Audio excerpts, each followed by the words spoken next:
Hello and welcome to another episode of Inclusive Plug powered by RECONOMY. In this episode, we are zooming into one of the most dynamic and complex regions in the world.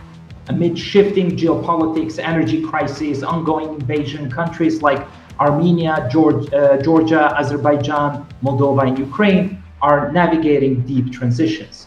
But what anchors them? What is the direction of reform, and is there a vision that can unite governments, businesses, and people? To explore these questions, I'm joined by someone who has been at the forefront of political and economic transformation in the region, Anatoly Motkin, founder and president of StrategEast and architect of the Westernization program. Anatoly, welcome. Hi, how are you? Thank you. Thank you for having me here. Let's start with the core of your work. Anatoly, is as the founder of StrategEast and the Westernization program, how do you define Westernization in the context of the Eastern Partnership countries today? And why does it matter more than ever? So thank you for the question. I think that our main program is not Westernization, but we do explore the degree of Westernization of the entire region. It's far beyond the Eastern Partnership. It also includes the Central Asia, and we call this region post-Soviet non-Russian. It means all the countries that restored or declared their independence after the dissolution of the Soviet Union. And if I'll try to define in brief what is Westernization for this region, I think it's a combination of modernization with the Western values. And it's true that in some countries in the West, people wonder what are the Western values today, right? Including US. But I think that transparency, accountability, rule of law, and many other values which are important for middle class to be independent and to be able to be responsible for themselves, for their lives, and not necessarily to be dependent as it used to be in authoritarian or Soviet, post-Soviet countries. I think that's important. So again, I think that Westernization, it's modernization, so including digital transformation, other things that we deal together and we do together, but combined with the right values. Modernization without the values, we will get China. One dimension where change is palpable is digital transformation. We see governments digitizing services and startups gaining ground. So how are the countries leveraging digital tools to modernize governance and economic systems? And where do you see the untapped potential in this space? I think that when we say digital transformation, not necessarily we mean only digitalization of government tools and civil services. We also mean digital transformation of the economic model. It means the transformation from traditional natural resource-based and heavy industry-based, heavy craft model that they actually inherited from the Soviet Union to knowledge-driven one, which is absolutely transparent, accountable, and also investable, and it's attractive for foreign investments. And I think that for the first part of digital transformation of the government tools, always the obstacle is the lack of interest or concern on the governmental side to share information. Efficient GovTech tools are always based on big data, and big data actually comes into when the government is ready to share it, because the governments traditionally owe the most of those big data storages. It's not true today. Today you have telecom companies who owe huge database about the citizens. You have banking sector, you have others. But still, we have multiple examples that when the government starts sharing the information and also attracts private sector to manage this data, be cautious. And again, the government should remain responsible for personal data of the citizens. But still, I think that then when we see the public-private partnerships, that's when it becomes the most efficient. And European Union remains a key partner, and for some countries, really a destination. So how do you view the EU's current approach to the region, and is it adequately supporting the political and economic integration of countries like Ukraine, Moldova, and Georgia? So first, I think, let's say in terms of technologies, let's be like frank with ourselves. European Union is not the most advanced technological, let's say, region in the world. I think that not even in the United States, but California is much more advanced than the European Union in general. But European Union is the main economic partner of this region that you call the Eastern Partnership region. And would remain, and especially the last political events unfolding that we see that the United States are interested that the European Union will be responsible for itself. I think it also something that has a lot to do with the Eastern Partnership countries, especially Ukraine, Moldova, and also Georgia. I think that it's true that important to see how we engage or include those countries not only in single roaming for telecom operators, but also how we include them in what we call digital single market. So European Union should become not only source of, let's say, customers for European, Ukrainian companies, the Moldovan companies, Georgian companies. And StrategEast, just to mention, was literally single-handedly responsible for IT expert development in Georgia. So in 2020, we were the first international institutions that started investing into developing IT experts from Georgia. Before 2020, there was almost not a single international IT company operating from Georgia and exporting software. So we started developing with the government a special tax and legislative regime, something similar to what we're working to support DIA city, a special tax regime in Ukraine. And then we started also attracting and covering the tuition fee for the international IT companies operating in Georgia. So long story short, we started with almost zero in IT experts in 2020. And in 2024, we had already over $1.2 billion in experts in Georgia. But still, most of the experts, they come from United States. Some of it come from European Union. So to your question, I think that European Union, it's true that it's union, but I think we need to see country by country also more engaged and involved into this process in Eastern Partnership countries. And when we look on big countries with the vast technological sector, like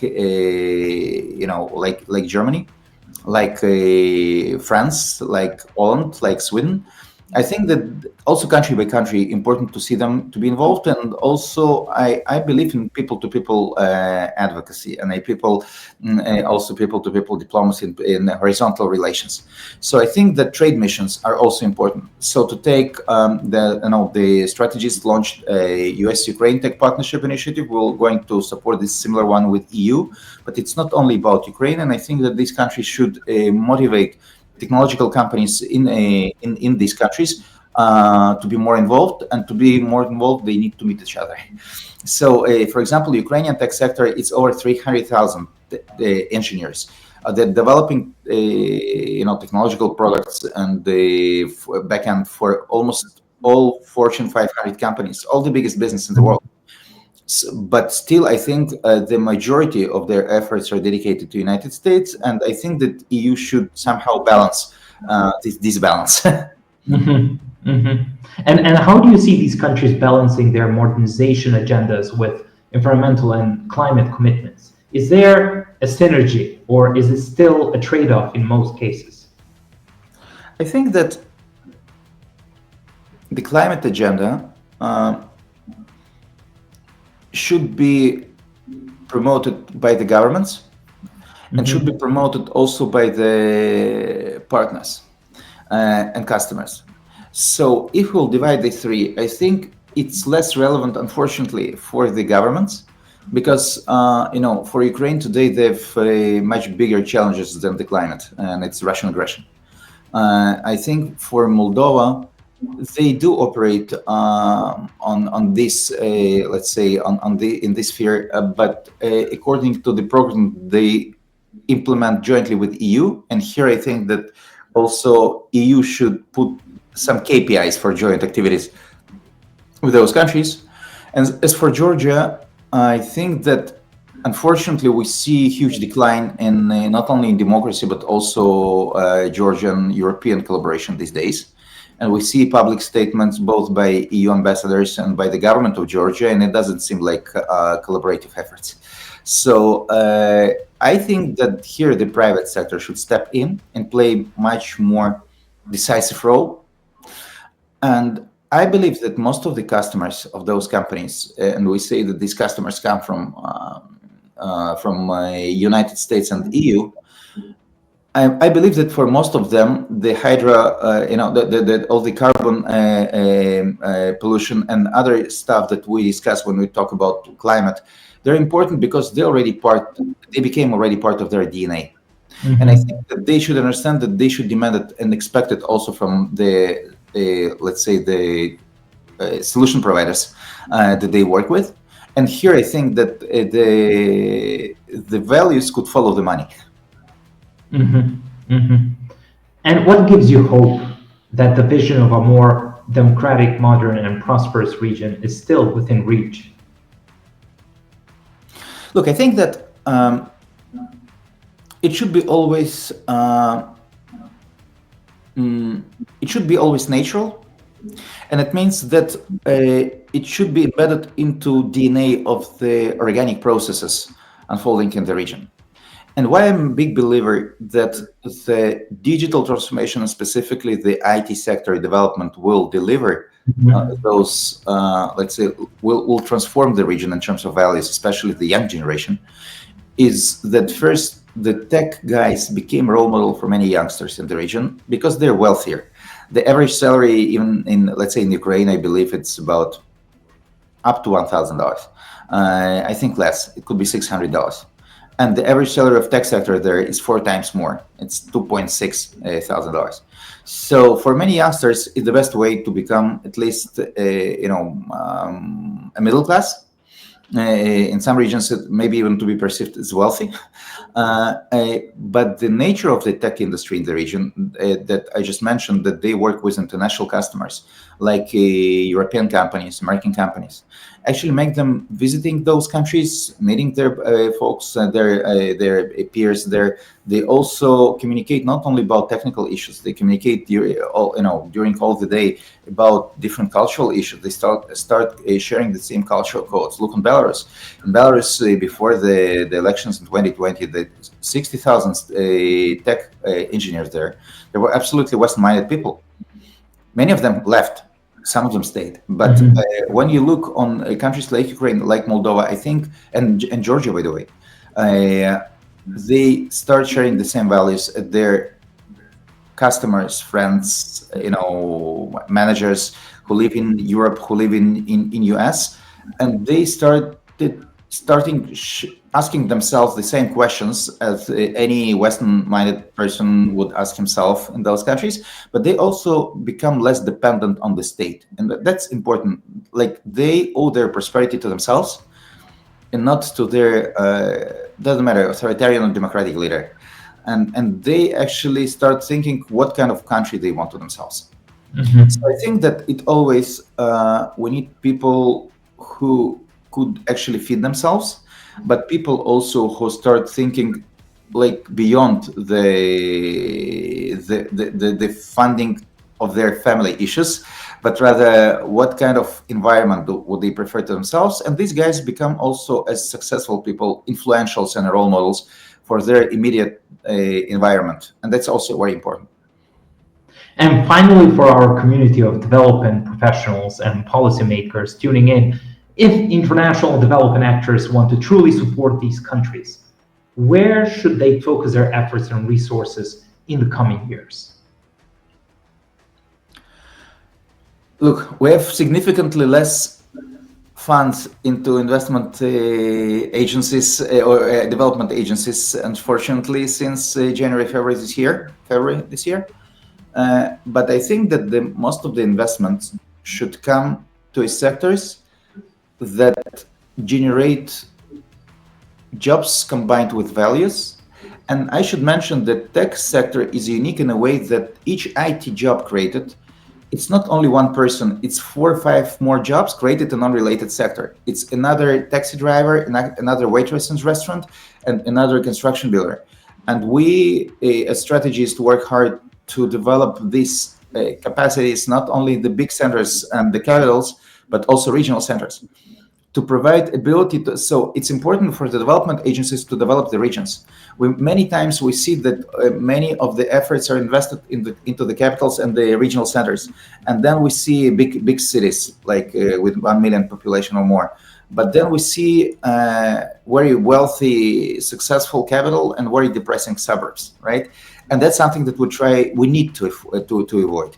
And that's why we also always work to develop, for example, this tech sector capacity in small towns and small cities, where it actually, after 1-2 years, you see that you have new fancy, restaurants, coffees, you have some nice hotels, you have some parks. And by the way, very important thing about the tech sector is that the social contribution, again, is just embedded into DNA of the sector.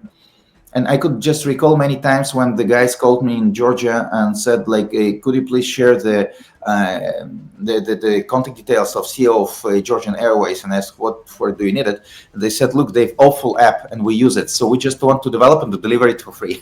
And it's something that you would not expect from many other sectors. The same way we've developed an interactive map of Tbilisi for people with disabilities, and we gave it for free for the city mayor of Tbilisi to be used in the country. So I think that, again, to your question, we need to identify the sectors that actually could contribute beyond just pure jobs creation in this specific sector. But also, I think that we should invest efforts into English proficiency in this region. And I think that especially after the ChatGPT was launched, English as a language finally became a programming language. So people who know how to instruct not only people but also machines became not less coders and engineers than those who studied for 3 years. And so I think, and also it makes this region not dependent on Russia and other regional challenges. So I think that English finally became, and it became obvious in the countries of Central Asia, who used to start to study Russia to become taxi drivers in St. Petersburg. They started investing their own $30, $40 from their own pocket a month to study English. So I think that, yes, creative sectors, including tech, and also English proficiency to make these people independent and global. Anatoly, thank you for this thoughtful and timely conversation. Thank you for having me. Thank you. To our audience, if you found this conversation insightful, feel free to share it, tag us, and join the dialogue on how we can collectively support transformation where it's needed most.